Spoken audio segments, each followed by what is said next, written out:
আসলে ঢাকা যাওয়ার পথে এই পূর্বাচল যে নীলা মার্কেট সেখানে নামছিলাম মিষ্টি খাওয়ার জন্য। এখানে যে মিষ্টিগুলো আমার কাছে একদমই ভালো লাগেনি। আমরা মোটামুটি 8 প্রকার মিষ্টি ট্রাই করছি।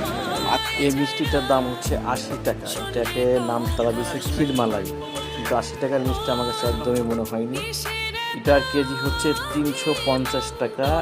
একটাতে হচ্ছে 1 কেজি 200-300 গ্রাম হয়ে যাচ্ছে, তো কেজি হচ্ছে 350 টাকা।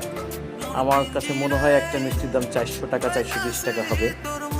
আর একজনে একটা মিষ্টি খাইতে পারবেন এমন কেউ কি আছে? তাহলে আমি অবশ্যই তাকে খাওয়াতে চাই, বেড বাইন্ডে খাওয়াতে চাই, তার সাথে একটা চুক্তি করে খাওয়াতে চাই। এটা হচ্ছে গুড়ের ছানা, পিস 50 টাকা। এটা খুবই বাজে, মানে ক্যাশ ক্যাশ করতেছিল বালির মতন, খুবই বাজে এটা। তারপরে আমরা খাইছি, একটা 3 জনে খাইছি, এত খারাপ মিষ্টি ছিল এটা। এদিকে জুবার ভাই একটা রসগোল্লা খাচ্ছে, সে বলল রসগোল্লাটা ভালো আছে। এটার নাম মেবি মালাইকারি অথবা মালাই চপ। এটা জসিম ভাই খাচ্ছিল, জসিম ভাই বলে ভালো আছে, কিন্তু বিশ্বাস করেন এটা খুবই বাজে। এটার দাম হচ্ছে 80 টাকা পিস। এটা খুবই বাজে, তবে এই জিনিসটা খুব ভালো। এটা ভাল লাগছে, এটা খুবই ভাল লাগছে। এটার দাম হচ্ছে 450 টাকা করে কেজি।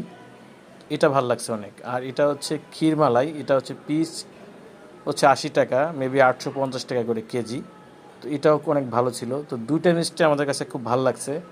দই হচ্ছে 24 টাকা করে পার কাপ, আর এইগুলো সবগুলো হচ্ছে 30 টাকা করে, সবগুলো পিস হচ্ছে 30 টাকা করে রসগোল্লা।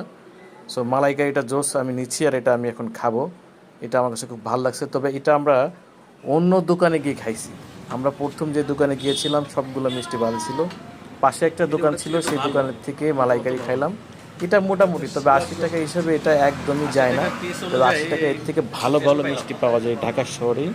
সো পূর্বাচল যারা মিষ্টি খাবেন, একদমই মানে বাজে মিষ্টি। আমার কাছে মনে হচ্ছে এরা মানুষকে পুঁজি করে খাচ্ছে, কিংবা কেউ ঘুরতে গেল খাইতে হবে তাই খাচ্ছে, এরকম মনে হয়। তবে এই মিষ্টি খাওয়া মনে ঠিক হবে না।